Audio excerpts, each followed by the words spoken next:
we'll go through this. We each have a few comments to make, and we want to have it be rather interactive and have questions toward the end. I don't care if you interrupt me if you have questions during mine,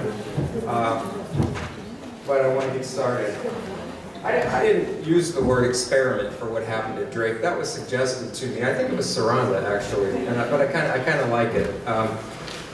I think we all have memories that are as clear as if they had happened yesterday. I can remember, I'll date myself, I can remember John F. Kennedy's funeral on a black and white television, September 11th, of course.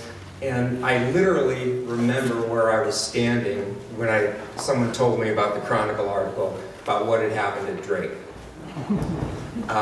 And by the way, if you didn't look at the conference schedule, some of the articles that we'll refer to are linked there. I was horrified. I was absolutely horrified by what had happened. I had just become a full professor, and I had been tenured at a college in Kansas City. And I had no idea that 4 years later I'd be working at Drake. It's been an interesting journey, let's say, but I think that we have tried some really experimental things here, and we continue, the language faculty here continue to go to conferences and have people say to us, oh, Drake's the place that doesn't have languages anymore. We never stopped having languages. It's been quite interesting. Let's take a look at this. I've got a chronology here just to go through. I want to go through a general chronology of what's happened here at Drake with languages, and then I want to go back to what happened around the event in 2001. David Maxwell, of course, recently retired. We have a new president.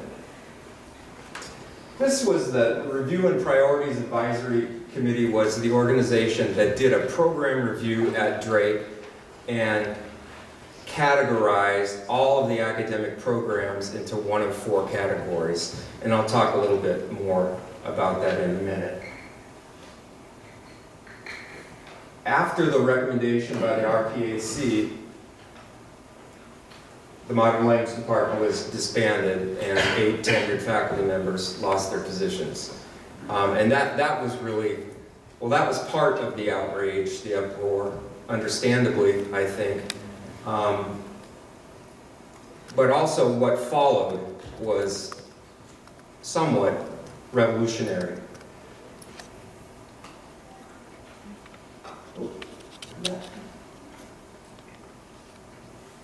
Okay. DULAP, the Drake University Language Acquisition Program, begun by my predecessor, Dr. Jan Marston, who's here with us today. That started in 2002. The Modern Language Department was not yet disbanded. They were still allowing majors to complete their academic programs. So there was a couple of years of overlap between the 2 programs. I didn't pick that transition. I exported from Keynote to PowerPoint, and this is what I did. I have to mention in here that in 2006, after DULAB was 4 years old, well, I'm going to refer back to this, and I think some of my colleagues are going to refer to this report as well. But the timing is quite interesting. Some other good things happened at Drake. In 2007, the Keck Foundation gave a grant, $360,000, to the Council of Independent Colleges to found the NEL Consortium. And Jan and I and Clayton Mitchell from Drake and a few other people from other institutions held 3 summer workshops. Attending were 8 colleges and universities each summer, and it was a competitive process. And the first year we were at Drake, the second year somewhere in Massachusetts, I don't know, and Portland State, I think, the third year. 2009, what we were doing with DULAP was of great interest to a variety of people, particularly the military and less commonly taught languages. They wanted to find a means to train language specialists, and they were very interested in the model we were using here. So Jan began the virtual language studies program in Chinese and Russian, and that was the point at which we kind of started sharing our roles at the language program. 2009, we became tenure-track faculty, which means, for me, I worked here for 5 years as staff.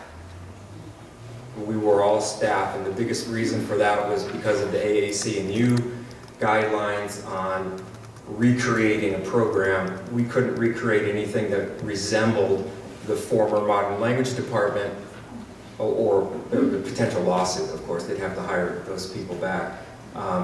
So we were here, three of us with PhDs, but we were staff. So for us, it was pretty big deal when we became tenure track. This isn't working right. We changed the name in 2009 from DULAP to Department of World Languages and Cultures, and I'll talk about the reasons for that a little bit later.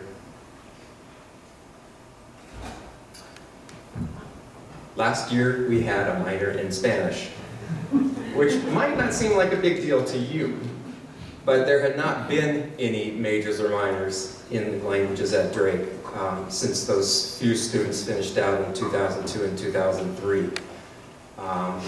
And this year,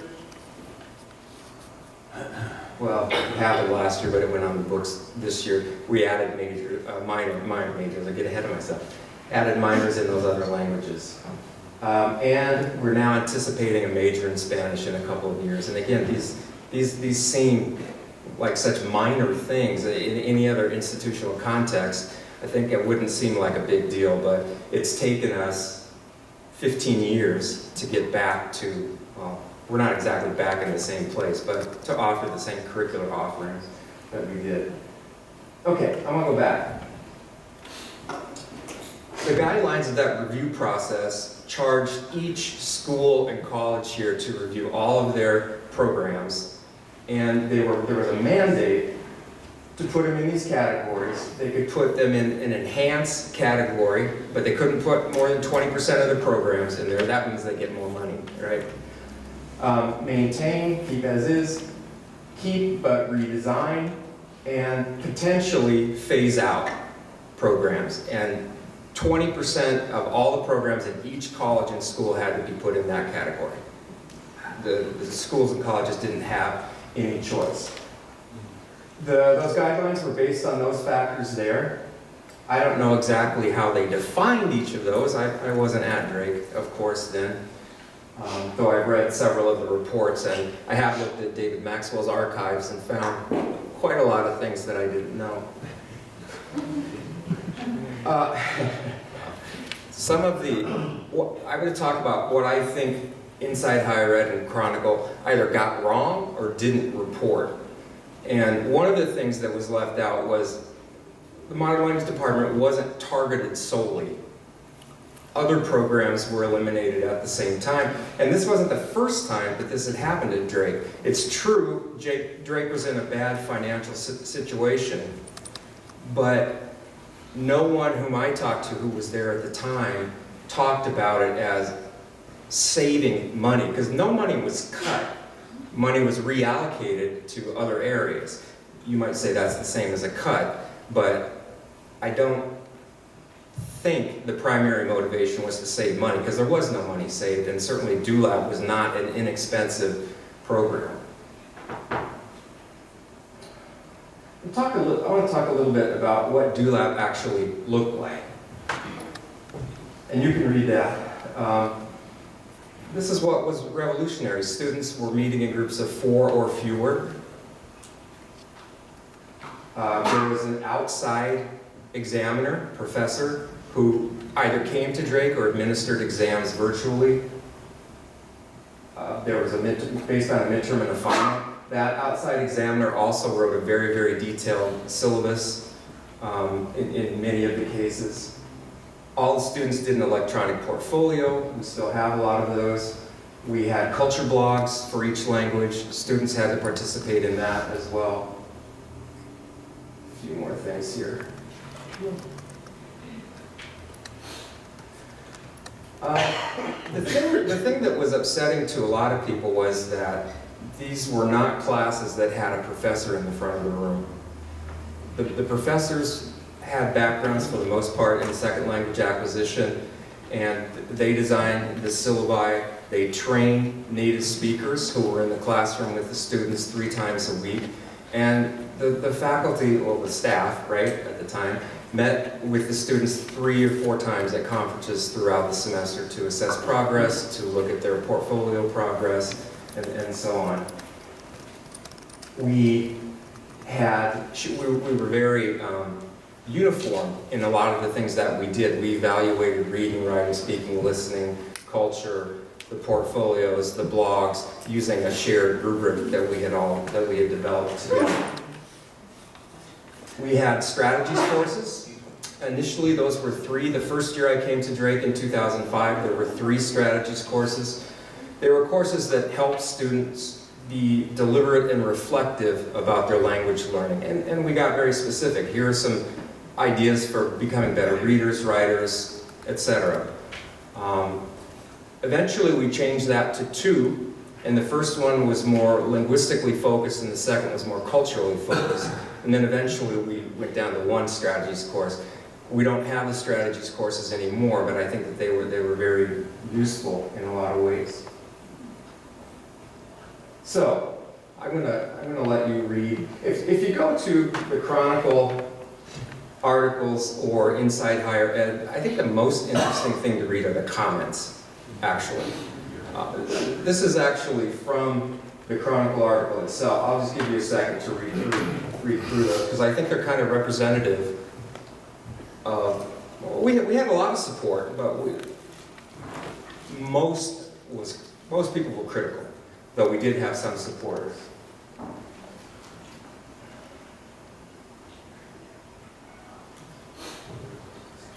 Hey, Mark. Yeah. Can you give us like the gist for those of us who can't see that? Yeah, sorry. Thanks. The first, I don't know Arthur Mosher from Dayton, but he said there's no question there are problems with classroom instruction in the United States. Is there conservatism among the professoriate to do what we've always done? No question. But getting rid should be of departments of foreign languages. I think they're being short-sighted. Michael Holquist from Yale, this could be the suicide of the profession. We have a definite gift to give, and we must find a way to be effective in providing it. That's the answer, not getting rid of it. Okay. This is a comment in response to an article that came out 5 years after the Chronicle article. And it gives you an idea of how, well, I don't want to say vitriolic, but how, I don't know, fill in your own adjective there. One reader wrote, Drake has redefined the role of the language department by limiting it strictly to the acquisition of language. It not only stripped culture, history, politics, philosophy, music, and plastic arts, but even literature.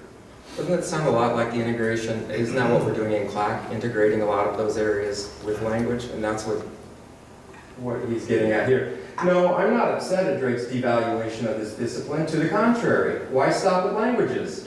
Let's reduce philosophy and psychology to self-help books, math to the use of the calculator and the spreadsheet, literature to Cosmopolitan magazine, music to rap, and wrap architecture, physics, and engineering into vast wealth of knowledge and fix-it books from Home Depot and AutoZone.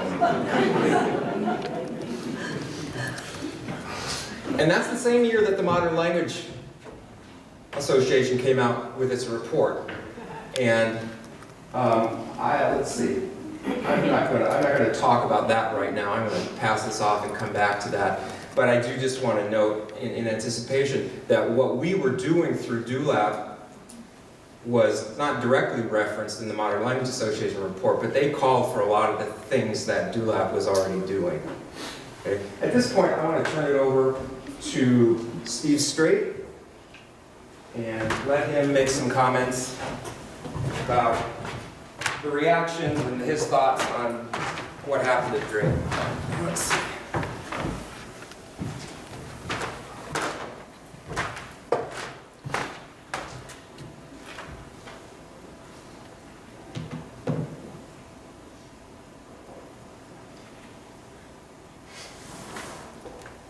I'll confess that it's going to be difficult for me to limit myself to a few remarks. I have so many things to react to in what Marc has said and other background information, but to give you an idea of why that's the case, I've given something about my own background in this slide for Marc. I don't know whether, given Surrounded's complaints, probably nobody can read this. In any case, I have had multiple roles to play at Binghamton University, but I'll call your attention first to the next to last item in this list, which states that in 1996, which is 20 years ago now, I was actually at the National Foreign Language Center when David Maxwell was the director. And the project that I was working on, believe it or not, was languages across the curriculum in the less commonly taught languages, in which I was making an, in the end, totally futile and unsuccessful effort to put together what I wasn't calling then, but would now call a clearinghouse for materials for use in languages across the curriculum activities in less commonly taught languages. I was limiting myself to the internet, by the way, and communicating with people across the country to see whether they had materials that lent themselves to use in this sort of context, this content-based, content-focused sort of activity. And what I found in brief was, no, they didn't. Didn't have it at all, as far as I could tell. I was thrown essentially back on my own resources to try to find such materials in the few less commonly taught languages that I had any familiarity with, and that ended up being kind of a dead end, for me at least.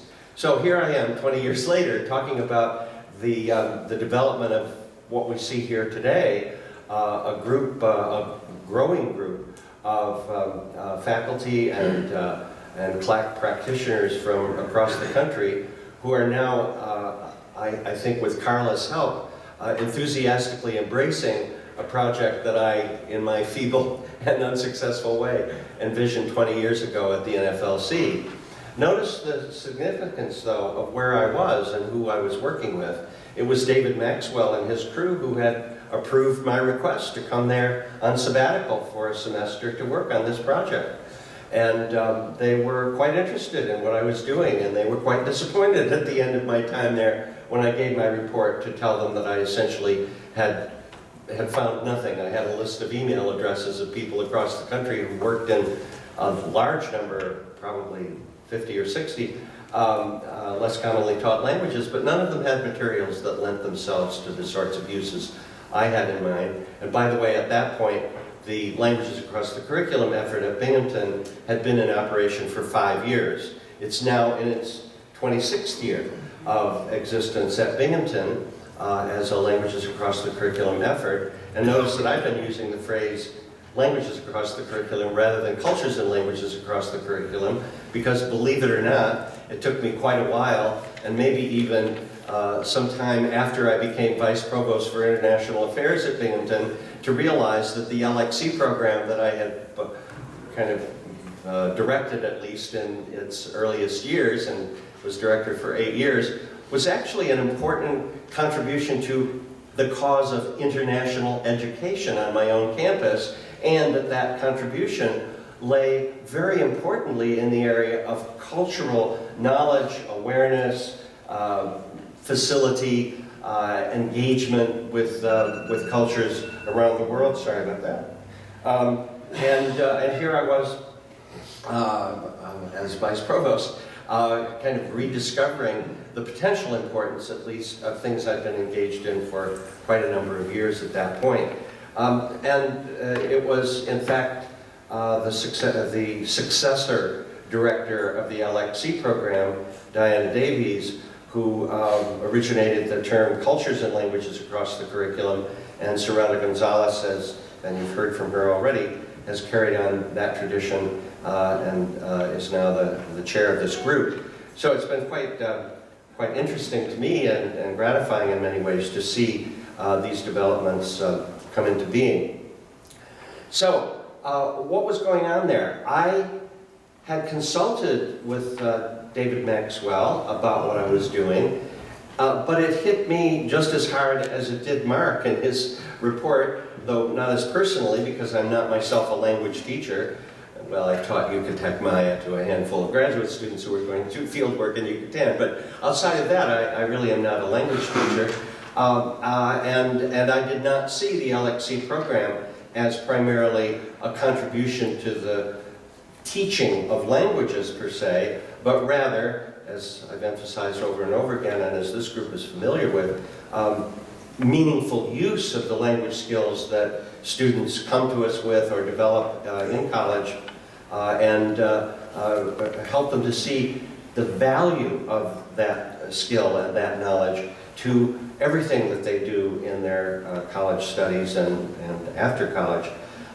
So that point of view was one that was being reinforced at the time, very importantly, by what was going on at NFLC, because they were engaged with ACTFL at that point in developing the 5 Cs.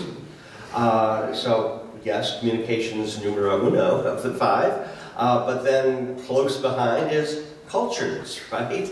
And then right after that, or well, it's arbitrary, I guess, as to which comes next. Certainly those are the first 2, but important in my own mind was connections, because that 3rd C is making connections to other disciplines and other areas of study that are going on in the university curriculum.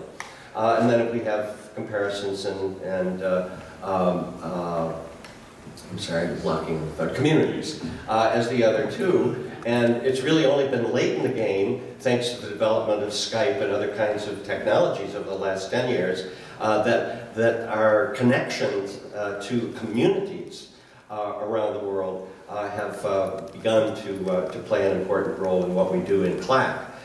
So I had that going for me, if you will. The seeds of that were being planted in my mind while I was at the NFLC and working with Ron Walton and Dick Brecht, who were on the team with ACTFL to develop the 5 Cs. And then on top of that, and this was something that Maxwell had already completed long before I got there, several years before I got there, which was the notion of multiple missions that language study plays in the university curriculum.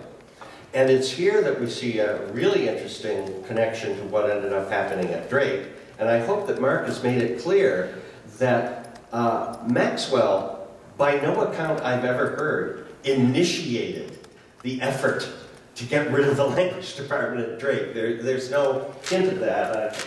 There's no hint of that in anything I've heard from anyone. If someone has other information they want to share with me privately, I guess you can. But as far as I know, he was, in a sense, as much against it and as much horrified by what was happening as Marc and others of you perhaps were at the time. He was himself a past tenured member of a language department and a scholar in his own right.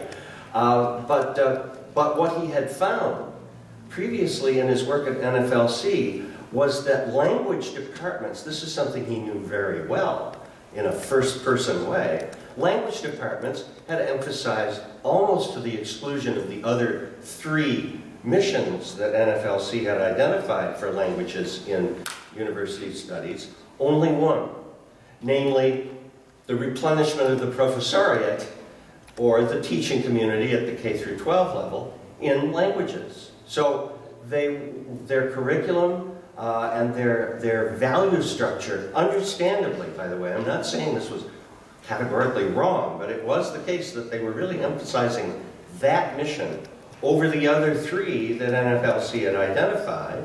The second one being the one that arguably was responsible for language requirements and the existence of language departments at colleges and universities across the country, namely the general education requirement, the notion that an educated person should know a language other than their first language, that language study was important as a just general contribution to intellectual development.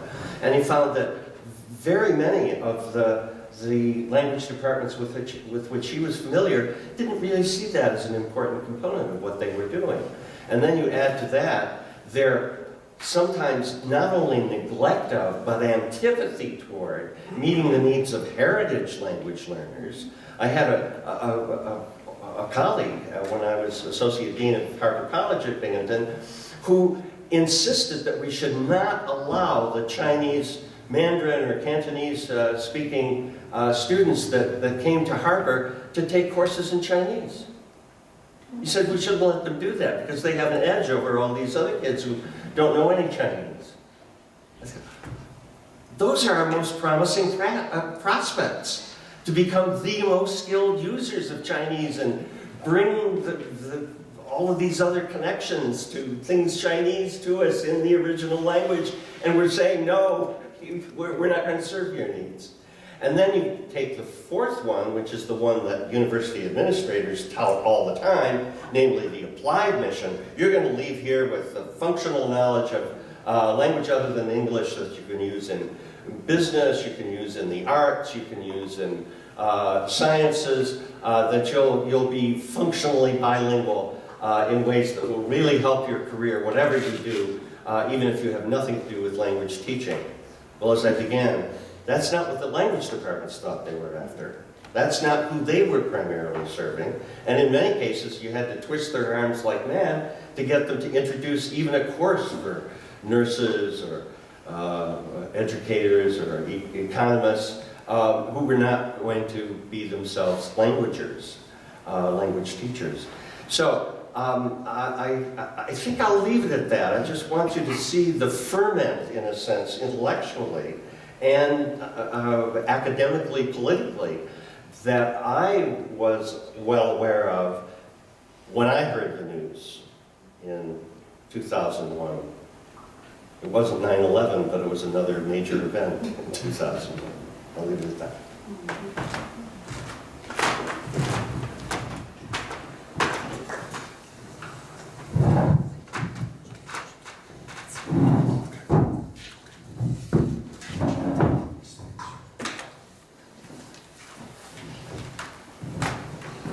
I should have introduced the other members of the panel. Tim Bennett from Wittenberg, Tanya Kinsella from UNC Chapel Hill.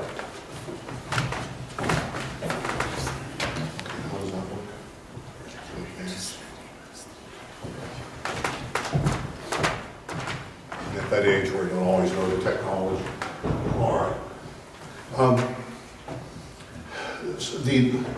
right. Let me just start out by saying that the initial reaction, I suppose, at Wittenberg when we heard about what was happening at Drake, not that we were particularly well informed, but I think it fits with what everyone here has said, a sort of sense of horror, fear, what did this mean? And part of what we had begun to see at Wittenberg was that I think the future of our language programs, or at least this was a direction I was trying to take my department in, was no longer going to be in that role that Steve just talked about, seeing ourselves as a mini graduate program that would be producing folks who were going to go on and try to get a PhD in a language field and replenish the professoriate. If anything, it was pretty clear to me at that time, especially looking at what was happening at Drake, that with the pressures that students were facing coming through the programs, we might have a future in being able to serve minors and a wide variety of minors. And so how did we get at these issues? The theme for the conference is, of course, developing responsible global citizenship. And my wife, Joanne, who's the Director of International Education and Study Abroad Office, and I have been working recently with our own program as we attempt to redefine what that means, global citizenship, and how that would fit. And part of what's been interesting for the two of us is that sitting there with faculty from history and sociology and English departments, they have a much narrower sense of what languages are about and what this role of languages in global citizenship should be than we do. And I think that's because we've been, of course, working with these folks. The story that comes to mind immediately is one of our minors who's really a business student coming, she studied abroad, coming into the office at the end of last year and saying, "You won't believe what happened. I'm going to have an internship and I'm going to go to Germany. And I didn't even look for this internship. They found me." "Oh, really? Well, what are you going to be doing?" "Well, I'm working for an American firm that's going to try to find a way to sell Bulgarian duck in Germany." all right? So this is the world that we live in. This is the global market. Right? And this is, in a sense, the student who represents the success of programs. So what I thought I might do today a little bit is talk about what Bill Durden has come up with. Some of you may know Bill Durden. Is anyone here from Dickinson? I don't think we have a Dickinson representative. Dickinson is a small liberal arts college with an excellent reputation that redefined itself several years ago as a sort of hub of international study and sending students out into the world, and Bill piloted that. He's now a professor emeritus there, but he had begun talking about something called the new globalism, and I've taken some of his remarks here and sort of boiled them down because I think they fit what we're doing. What I don't know, Saranda, is whether any of this is going to be legible from back there or readable, but the students we're dealing with today, and I think he's right to talk about this, they're interested in international studies, global citizenship, as this transcultural mode of inquiry, right? Moving beyond traditional conceptual frameworks. And it's also for them a lifestyle or state of mind that they can transport anywhere.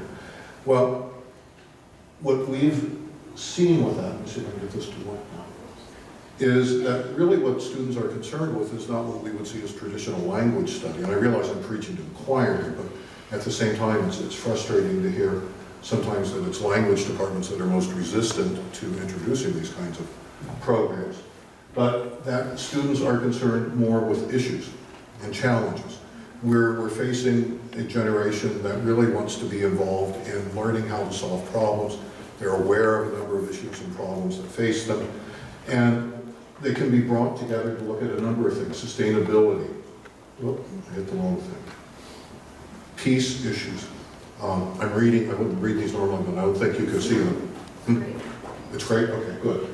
So a number of these issues are probably familiar to you. Right, do I have my own? Okay, entrepreneurialism, Bulgarian duck in German. That's where they are. Those are the things that matter to them. And if we're ever going to get them involved with language study, culture study, I think we have to address the importance of language and culture study for the things that matter to them. And it's very easy, I think, if we begin redesigning our curriculum, which we did at Wittenberg in the wake of this. We took the second year and did away with the traditional culture, composition, conversation courses, and instead introduced half-semester courses so that the curriculum became less hierarchical, more like traveling on the subway. If you found yourself at a time where you might have a couple of extra credits to spare, hop right back in. You don't have to wait until the advanced grammar course comes along to get back into things. And we organize them around those kinds of issues that matter to them. Environmental issues are one of the courses. Political issues, one of the courses. This is a media generation. Boy, do they understand that the world is represented to them through social media, different kinds of media. So we look at issues through media. We look at how to run through, understand news reports coming out of countries. We look at film. We hit them with the things that kind of matter to them. Let's look at what the old versus the new globalism looks like according to Durden, because I think that's important. And I keep hitting the wrong button. So you can see I'm not really good at the media sections of the course. Mark's going to save me here. But I think we're in a kind of identity crisis in languages, and I think that what we need to do is to understand, I mean, if we can make this shift to understanding this new globalism, that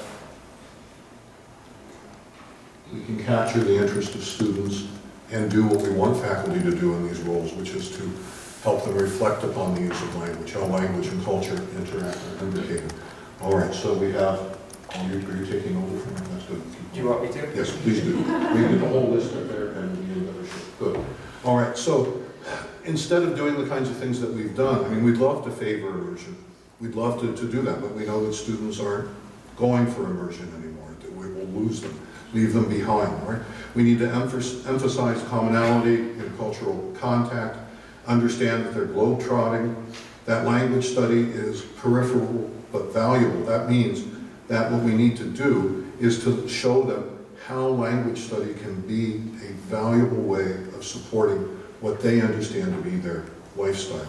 I'm trying to get to the next one now without messing up. All right, so they used to do these things. All right? Semester a year abroad, boy, is that becoming rarer and rarer in my experience. We want to combat that second point of the new globalism, that English is sufficient. And we know that in many instances, if their contact is brief and superficial, that in fact they may find that English is sufficient. And we want to open up a new path for them, open up new horizons. We do need to understand that the benefit lies outside of the academy, that it's experiential, problem-focused learning that attracts them. And that's what we can design a curriculum to offer, is in fact problem-focused learning that prepares them to do more with their history major, more with their business major, more with their economics major, to go the extra step. That's of course what we're trying to do with CLAC, and we're well aware of that. So I think in our own chronic identity crisis, part of what we've seen language departments doing, some still do I think, is replenishing, as Steve said, the professoriate. But what we want to do is develop what he was calling skills for the meaningful use of languages. What an indictment that is of what we've been doing for a long time. If we've been appointing them with Dante, as one of the articles that we looked at for this conference suggests, but they still don't see that as a meaningful use of languages. We need to show them where that comes in. In other words, the math major may indeed stay in the math courses and be fascinated with calculus. But we also need to work with the students who are only going to do calculus because they need to go through a physics course because they want to be a pre-med major, and so they need to see the value of that and how it applies to what they're doing. So we have to move, I think, away from the notion that somehow we're going to take you in a year or two and make you fluent and proficient, and begin to teach them ways in which languages provide a way of discovering in the disciplines. It means moving beyond those models that we're used to. We have to transform the language courses into culture and language classes. Culture topics have to become, I think, central to what we're doing. Language faculty have to become culture faculty, see ourselves less as a kind of field where we're an imitation perhaps of an English department, which I think we were for many years, which I think was the sort of field that languages found themselves in, basically following World War I, when we were trying to develop a sense of values coming out of literary studies and why had we fought for these values in a war, and instead begin to see ourselves as folks who are enriching what they're doing, become that kind of kudzu discipline.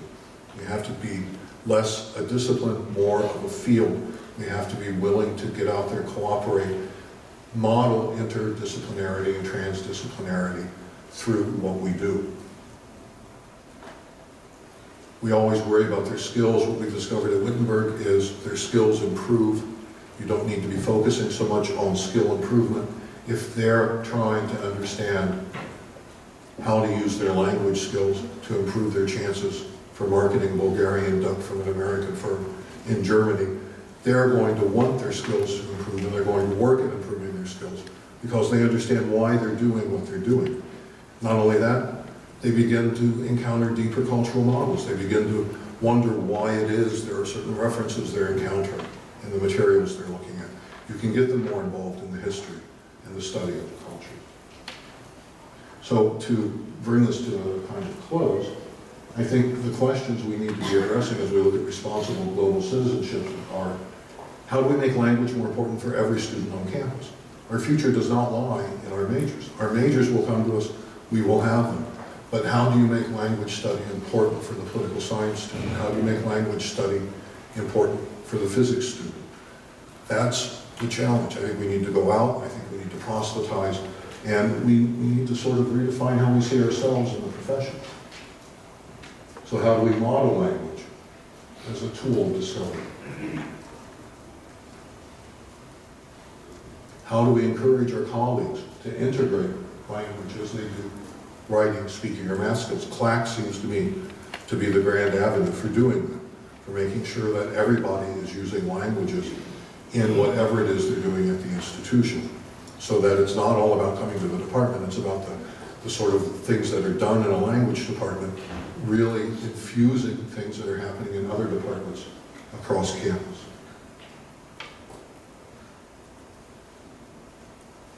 the leavening of students. How do we work with students whose immediate goal isn't going to be fluency, but just making it through an accounting sheet or a newspaper article? Oh, I did the wrong thing. Examining our programs to see if they have that potential. So that's the sort of thing we've done at Wittenberg. Tried to make ourselves as intentionally inter and transdisciplinary. It's been a lot of work for faculty, but it seems to be paying off. Part of what happens too is when you face these kinds of needs to re-examine and possibly reduce programs, which we faced on a couple of occasions, suddenly you have allies in the faculty. Because, damn, that physics student did a project in Japanese, or that history student was doing projects in Chinese, or the math students were looking at proofs done in other languages that haven't been published yet and helped their math professor get a publication. So you find a way of really crossing your own borders and moving beyond departmental borders, and maybe those are the hardest borders for us to cross.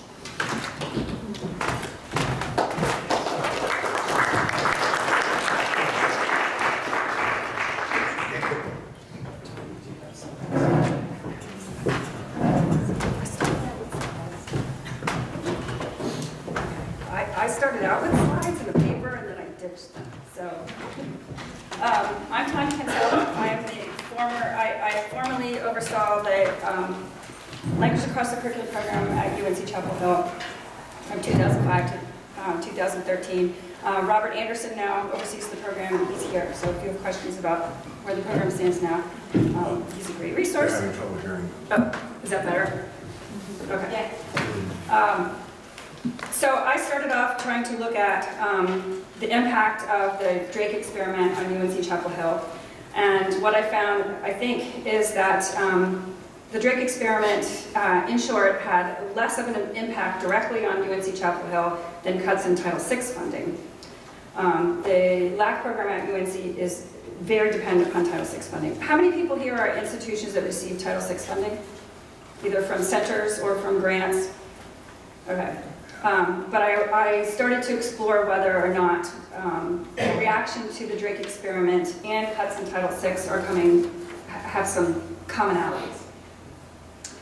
And so my working title for this is The Provocative Legacy of Drake, A Cautionary Tale.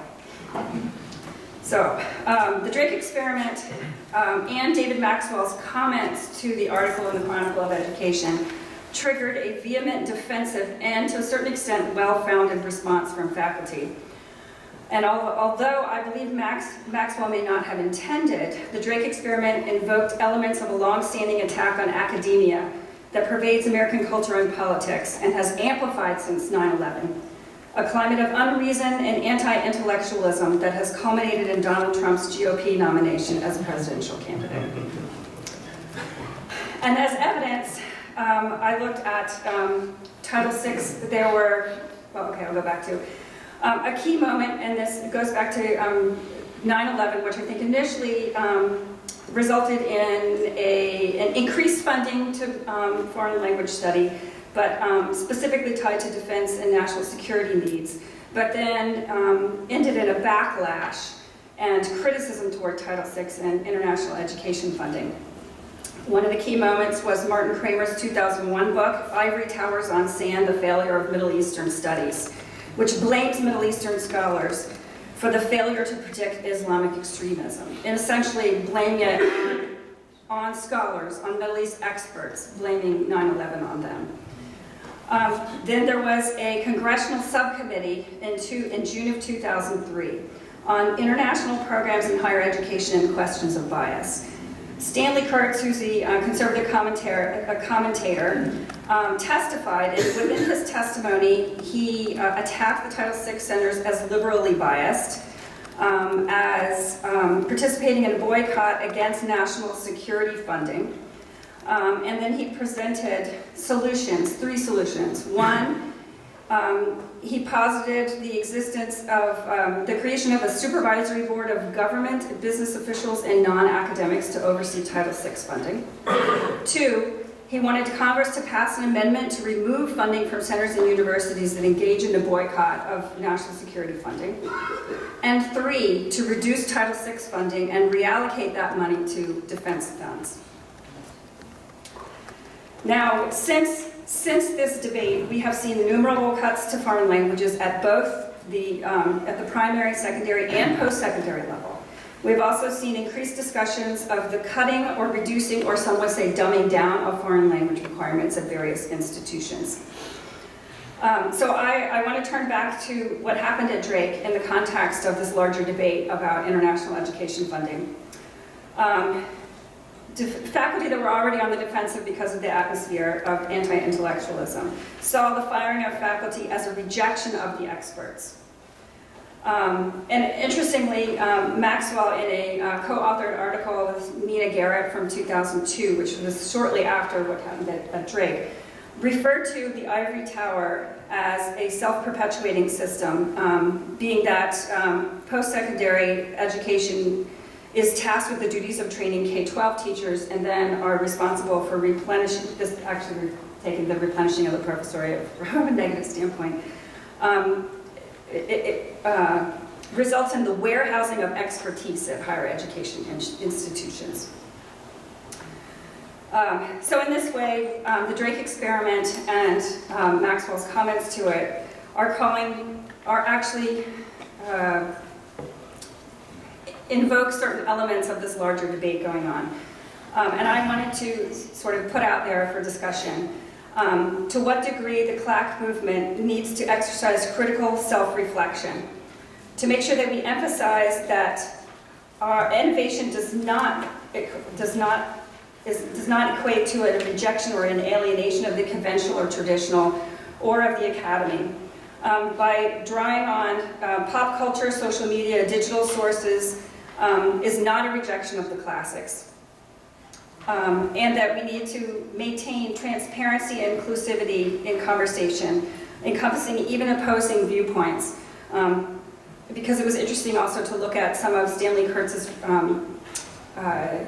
critique of the Title VI centers and seeing some of the same ideas coming up in Maxwell and Garrett's article. Even the crazy contains a grain of truth. So, that's it.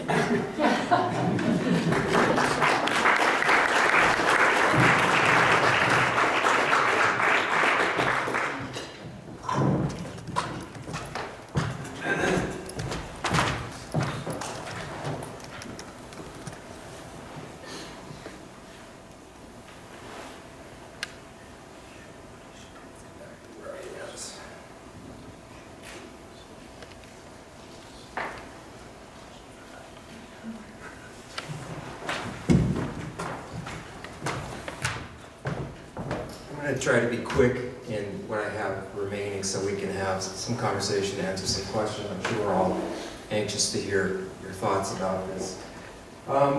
These are some of the main findings from the MLA report that I referenced earlier, and they're consistent with what my colleagues have mentioned here, the kind of two-tiered notion of, well, what do you call it? The professoriate? And we know what this is, the difference between language instructors and literature instructors.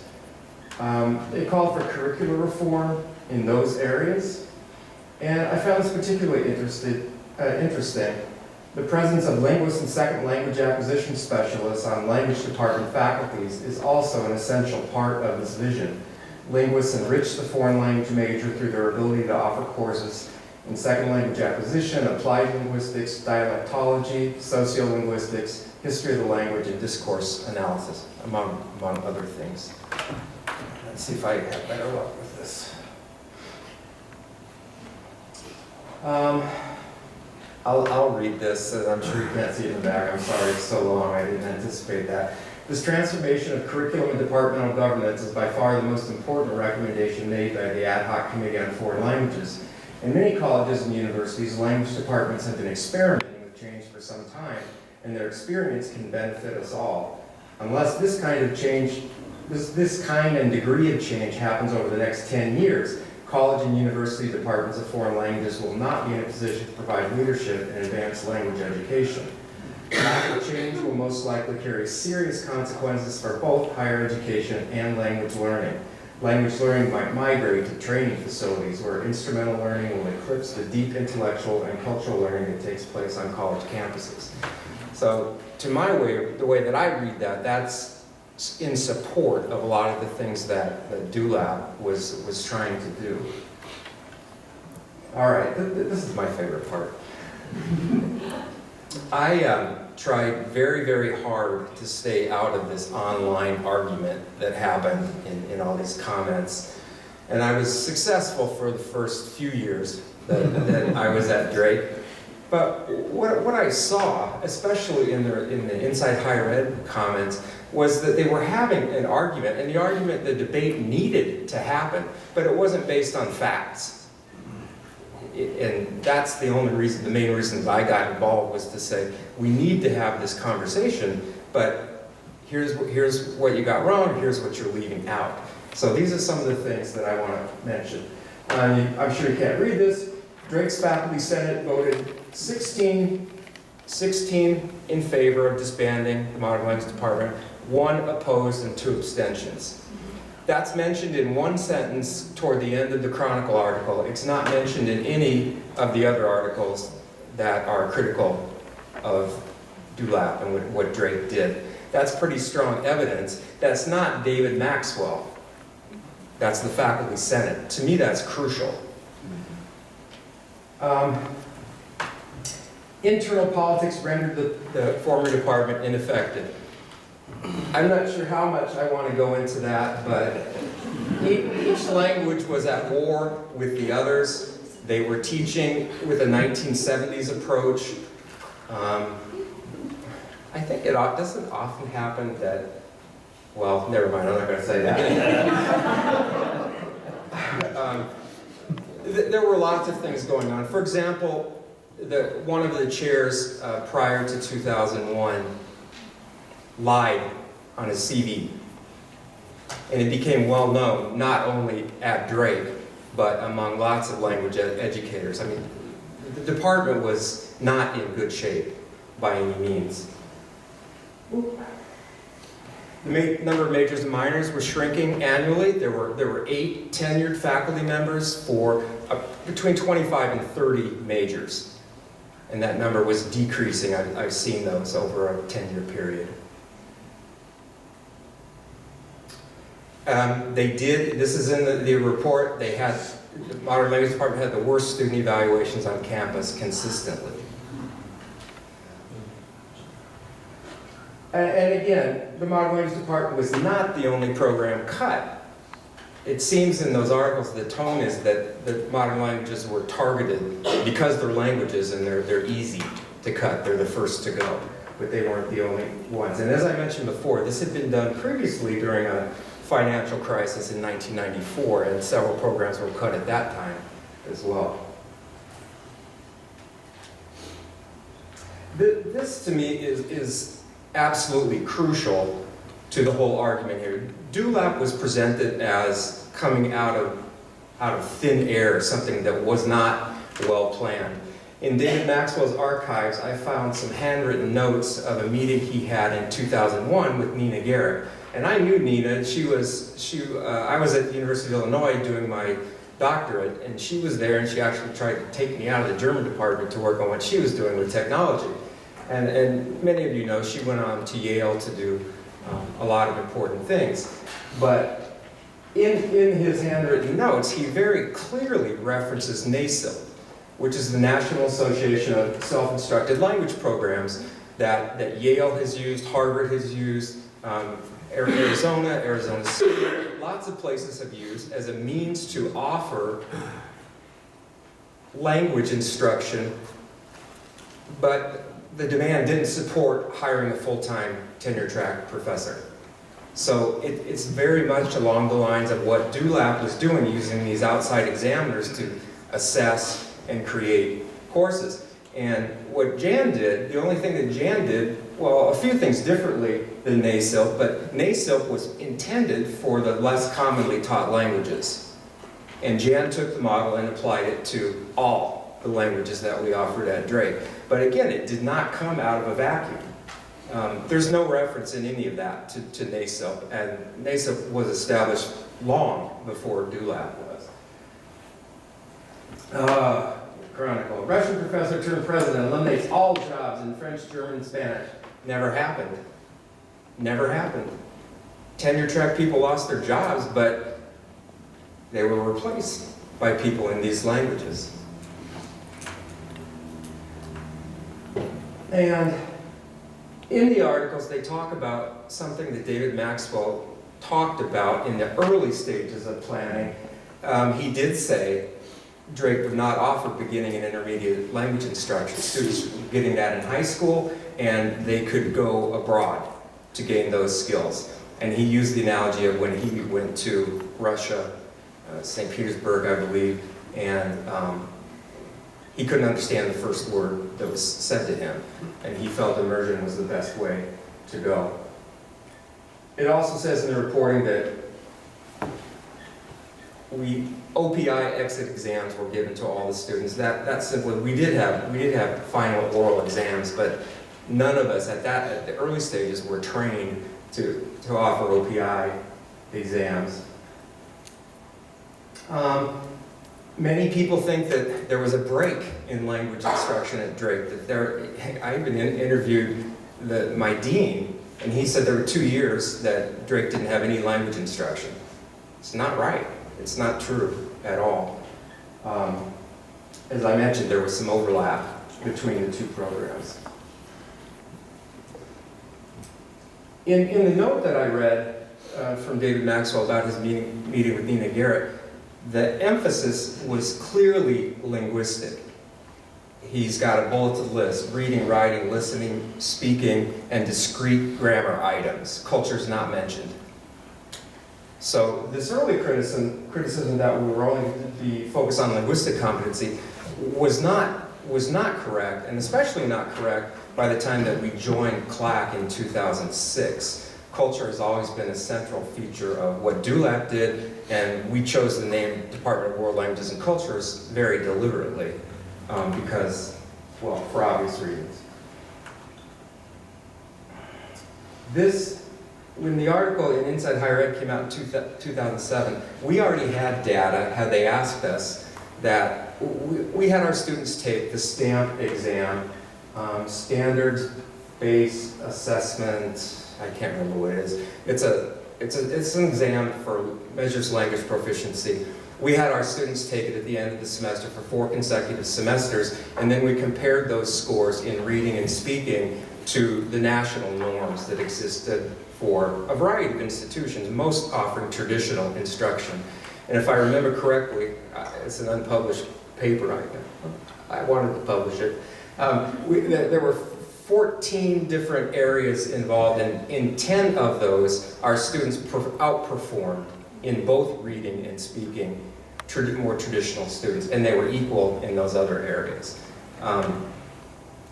That may or not sway people in terms of the way they thought about DULAP, but I think it's important to know. Why did we move away from DULAP? I'm going to bring us back up to speed now.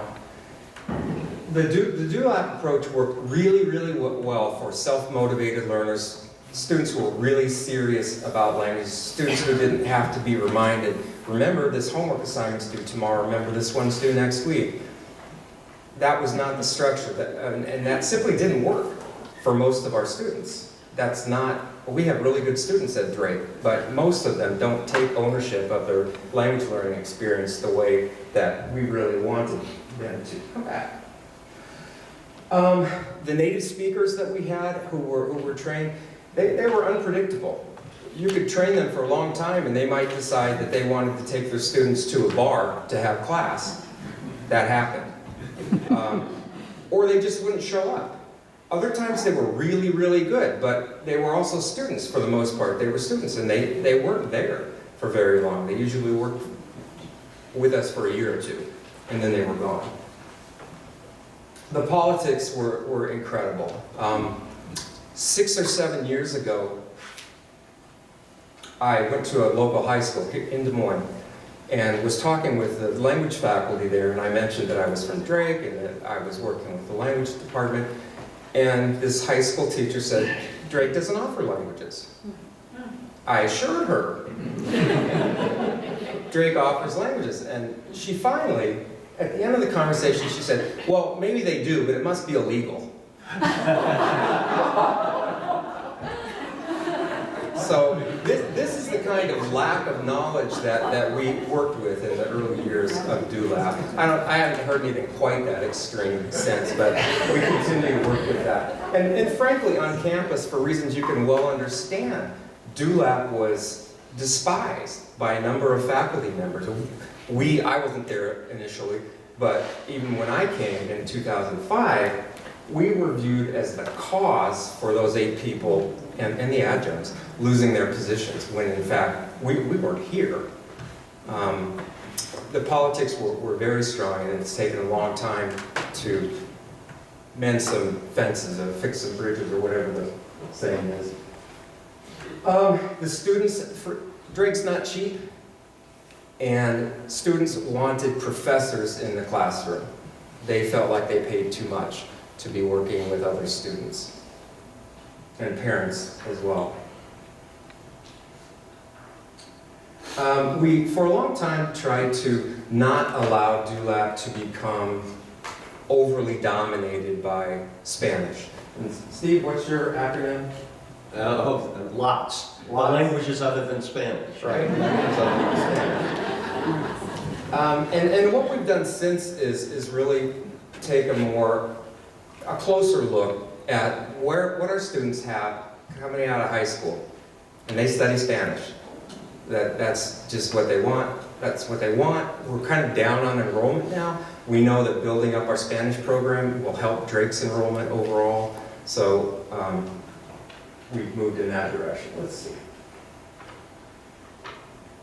I wanted to just show you these enrollments. As I mentioned, we have minors now, but I've tracked this over the years.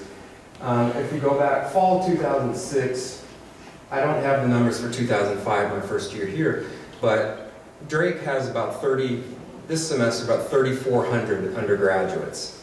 And in 2006, only 104 of them were studying languages. There are some reasons for this, I suppose. Drake only has language requirements in four departments: international relations, international business, music, vocal performance, and for students who want to get certified to teach languages. There's no campus-wide language requirement. There's not one in arts and sciences. And in fact, the state schools in Iowa require that students have had 2 years of language study in high school to be admitted. Drake doesn't require anything. So, I don't know. I'm confident that we're moving in the right direction with our new provost and our new president. Okay, so this takes us up to 2011.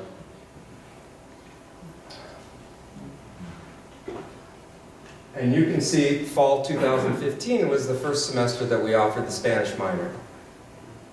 And for the first time since I've worked here, in that year, we did not lose students moving from fall to spring.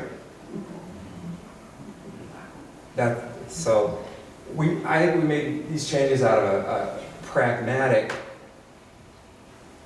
because of a more pragmatic approach. But I have to take my hat off, if I had one, to Jan, because she came in with a very, very difficult set of circumstances that, and I'm really glad that she hired me. It's good to work here. But let's stop there. I think we still have about 15 minutes if you have any questions or comments about what's happened or any yes? Earlier, it was mentioned that there was initially a language acquisition strategies course. Yes. But it has since been dropped. Can you say a little more about that? Like why you decided to drop it and how that's played out to students? There are a number of reasons. I mean, the easiest answer would be students hated it. So it didn't seem to be helping them? It did if they took it seriously. The better answer is, at least in my, I did second language acquisition and teacher education at Slate at the University of Illinois. I did do literature linguistics. So that was really my area to teach that strategies course. But one of the things that I realized was that reading strategies for Chinese are very different than reading strategies for French.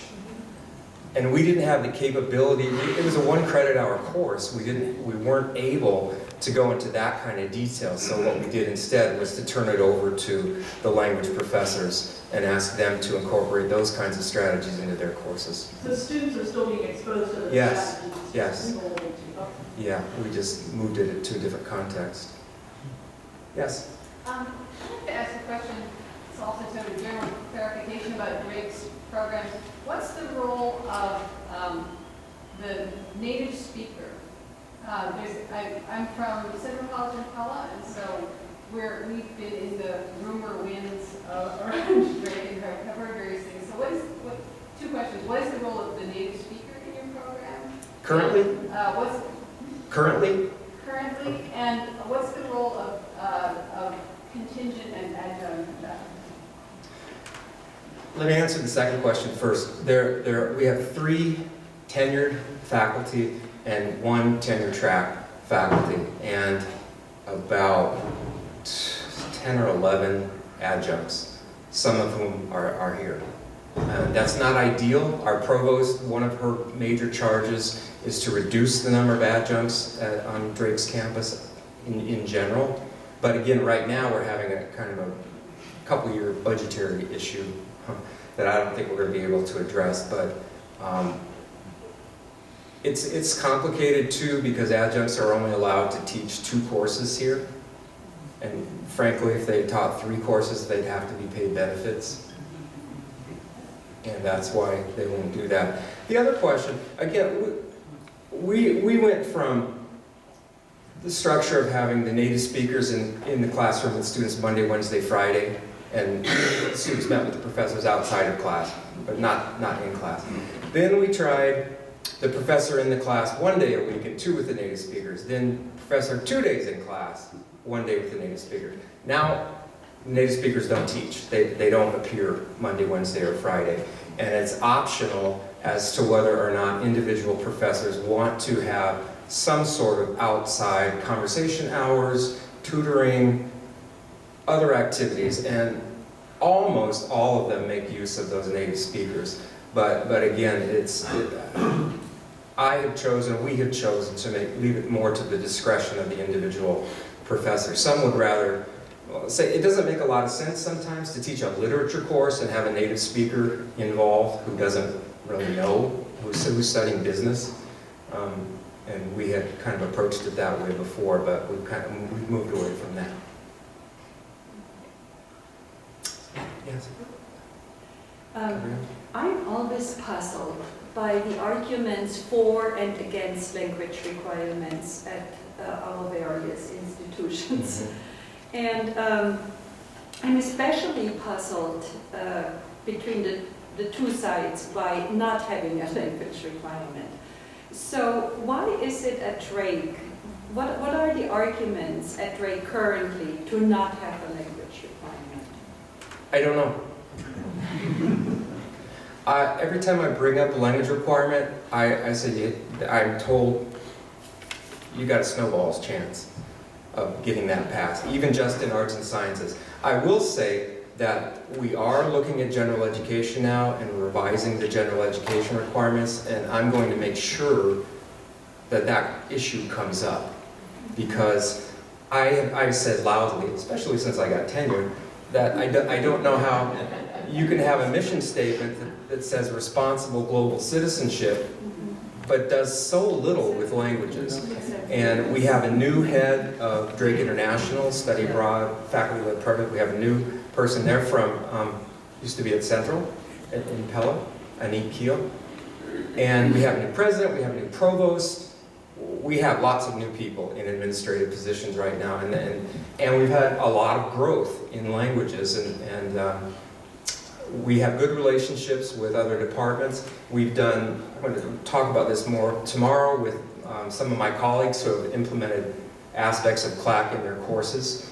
But for the last 2 summers, we've had CLAC workshops here, and 12, 13 faculty members at each of them. And All of them but one have revised the syllabus to include CLAC elements. We've got some momentum.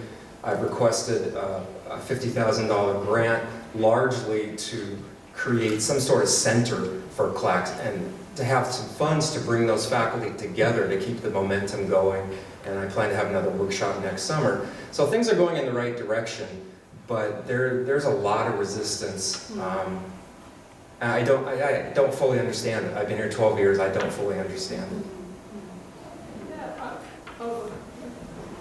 I'm thinking that students these days want something that direct use for what you're doing, and also, will I have fun while I'm learning it?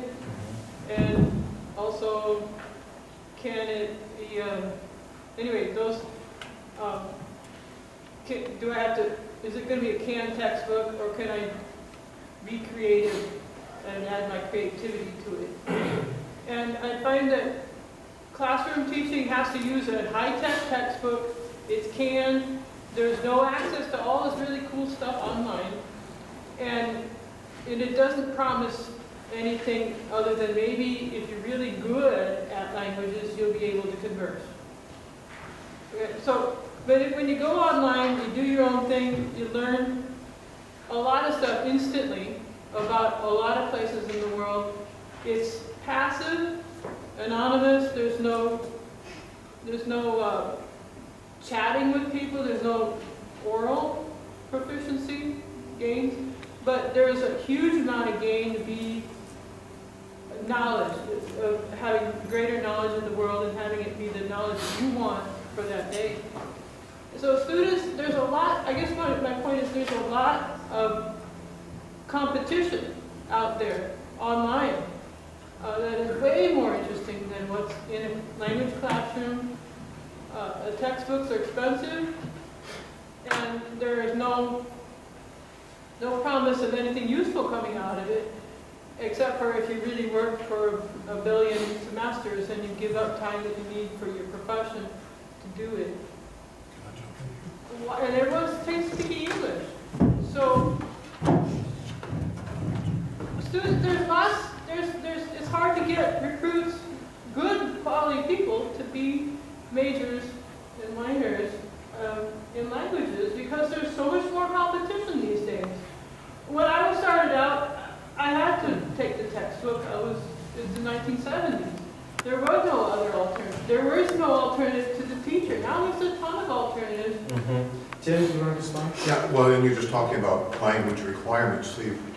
We've had a language requirement since mid-'80s, but the interesting thing is that at Wittenberg, the language requirement came because students proposed to the faculty that a language requirement be introduced. They were much more aware of the need for that than the faculty might have been willing to go along with. We also had the daughter of Paul Simon. You may remember Paul Simon promoting language and study abroad.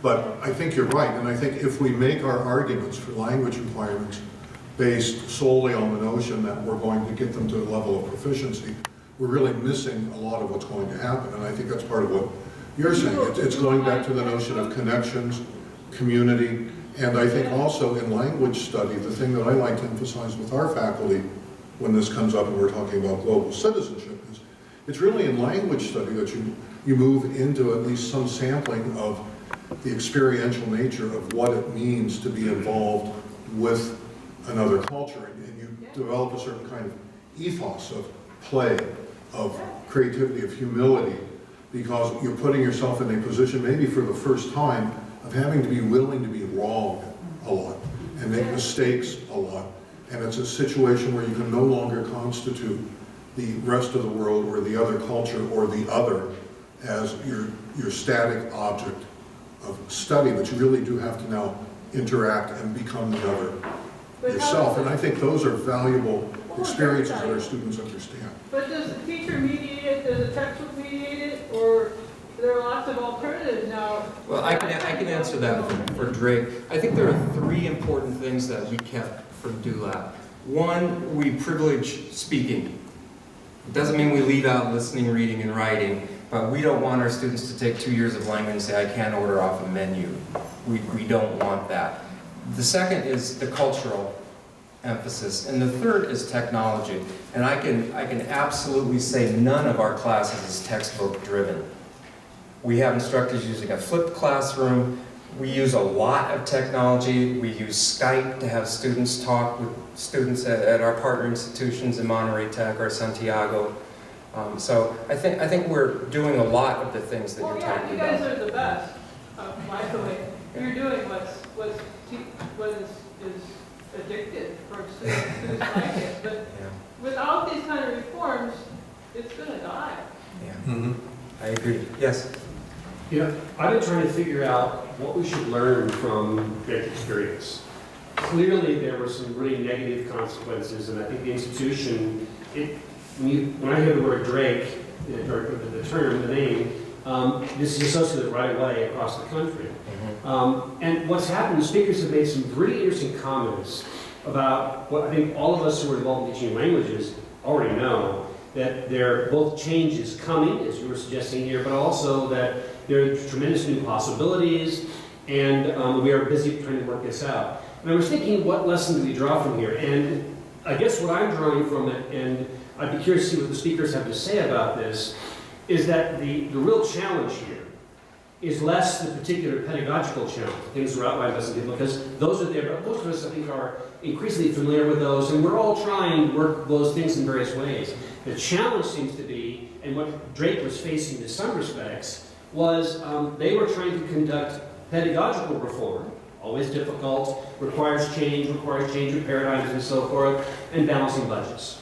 And these are two separate things in some respects, and there was necessarily probably a conflation, and we're talking about politics, we're talking about a mix of the things, and right now, because of the tremendous changes in technology, the changes in pedagogical theories of different kinds, pedagogical reform in learning languages, and both the potentials and the difficulties by itself is incredibly difficult and exciting. But add to that the fear that comes. And of course, we're hearing truly uninformed comments from our politicians about the humanities line. To be in the humanities department today is to be under siege. And separating that thing of being under siege with the need to make changes and take risks. And we're just mentioning we have to make mistakes. We are not in an environment where mistakes are easily forgiven, and we have trustees, we have financial people saying, wait a minute, how many widgets you're producing, etc. That's what matters here. There's not a place for that. So right now, this is where I think CLAC is an absolutely essential part of this puzzle. We have a problem to solve. We have, most of us, I think, are facing challenges that face higher education overall, in terms of the utility of our model, the challenges to it. So we're trying to meet that, and CLAC at least offers, and this discussion is vital, I think, in this regard, a way of trying to navigate the very difficult reforming pedagogy and balancing budgets at exactly the same time. And I suspect that what happened to Drake was instructive for us because it showed just how difficult this process can be. And I bet a lot of us are facing these kind of issues right now. Even at my institution, we are approaching something that's starting to look like this. And the fear on our campus is palpable. We've been assured again and again there is no reason to be afraid, which is usually what people say before the axe falls, right? But I think this is where this discussion is really vital, and this is again a place where CLAC becomes more important, not less important. I agree. I agree with you absolutely. Yeah, Jan? First, so I'm the old guard. And I want to say that I love the way that the whole process has taken place since 2002 when I came. And everything was a shambles.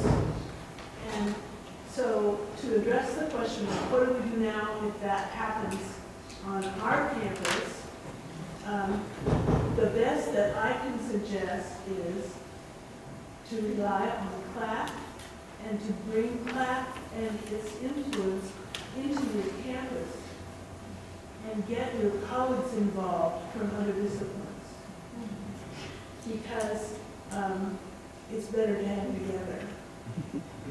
And And the other two things that I have continued to do is to, well, I did rely a lot on the languages and that consortium as well. And that helped me try to figure out how do I offer 7 or 8 languages from the get-go, which I did. And so that was important. And that is part of taking a student-centered approach. And one thing that Marc did when he came along right away was his moving towards having an electronic portfolio.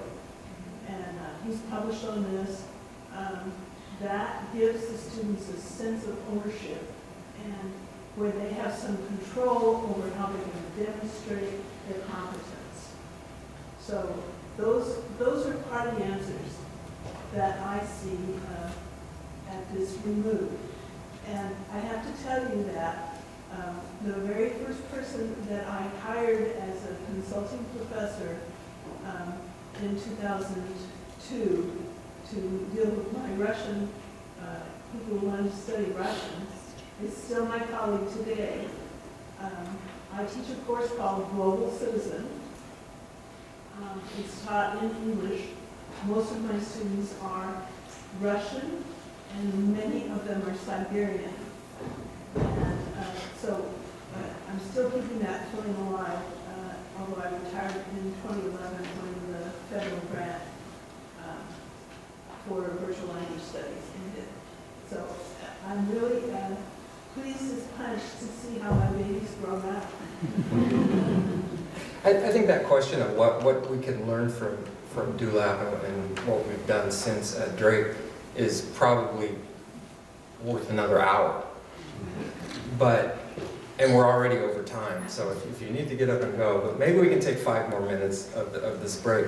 One of the things I think that I learned is don't underestimate what students are willing to do when they come from high school to a university. Because that change from what they were used to in high school to what we were trying to do in DULAP scared most of them. It was not a change that most of them were ready to face. During the NEL Consortium, those 3 summers when we did workshops around the country, we were very clear when we presented to these institutions, we're not saying that what we're doing at Drake is right for every institution. We said, let us talk to you about what we're doing, and then you take from that, if you want to, what fits to your institution. And the last thing I want to say about CLAC, and this is probably worth a whole other conversation, I think that Saranda and I have had this conversation. Saranda said to me several times that she feels like a lot of CLAC institutions are moving more heavily toward the culture side than the language side. And at Drake, it's actually the opposite now. We have a lot of momentum going right now. We're not neglecting culture, but we've really swung almost to the other end of the spectrum now, the pendulum. Did you guys want to comment on the gentleman's initial comments? Yeah. I think you're absolutely right. We've gone through this notion of trying to figure out how mission and market and margins, which is how it's phrased at our institution, intersect. We've taken some hits, frankly. I think had we not reorganized, beginning around 2006, actually, around the time, just shortly before that report came out, we probably would have taken heavier hits because we've had some pretty overwhelming structural deficits, I think they call them. I don't speak that particular language very well.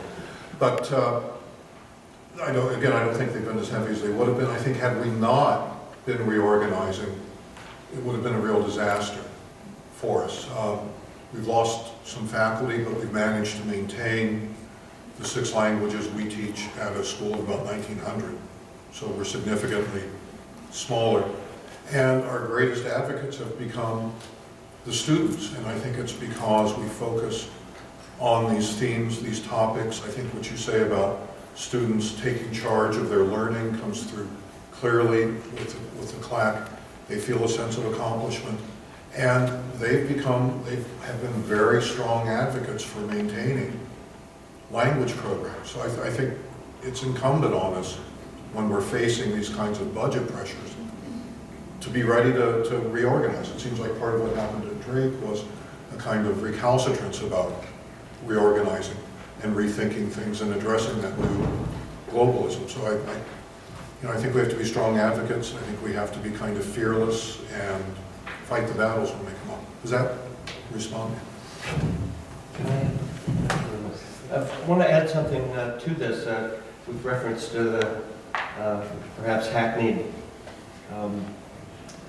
story of Pogo, and we've seen the enemy and they are us, right? That at Binghamton, at least, we have found that some of the most virulent antagonists to our language requirement are the language faculty, because they see it as a way to ruin their budgets, because it would mean they'd have to devote an even larger proportion of their budget to lower level courses that would be taught by adjuncts, and they'd be cheap, but it would not enable them to expand the number of literature faculty they have and to use those courses effectively to prepare students for those advanced courses in literature. So now a favorite story from David Maxwell arises. As you may know, the National Foreign Language Center back in the 90s was actually housed at Johns Hopkins University at the School of Advanced International Studies in DC. It's now out at the University of Maryland campus. But anyway, at that time it was at Johns Hopkins, and as a result, David had to report every year to the provost of Johns Hopkins, and in one of his annual meetings, he got into a conversation with the provost who said, well, you know, maybe there's something we can learn from you about what's the work you're doing at NFLC. And David described it at some length about the missions and some of the other developments, and the provost took a real interest and he said, I've never heard anything like that. We need to get the language departments together at Johns Hopkins. So we pulled them all together, and he introduced the conversation with them by saying, I've gone through our files, and as far as I can tell, in the entire history of Johns Hopkins University, the provost or no other party has pulled all of the chairs of our language departments together at the same time to talk about what their mission at our university is. At which point a hand went up, and one of the chairs said, I'm not the chair of a language department, I'm the chair of a literature department. The rest of that conversation did not go well. And David was told then what had happened by the provost at his next meeting. And David then shared the fact that, yes, he sort of understood this, and there's another side to that coin, which is when he went from campus to campus talking with provosts and other people about what the NFLC had identified as these varied missions that language study could perform, the reaction he got from many of the leaders was similar to that of being asked to undergo monthly root canal surgery. They did not want to force their students into another semester's worth of drill and kill. They hated their own language learning, and they wanted to have no more of it than was absolutely necessary.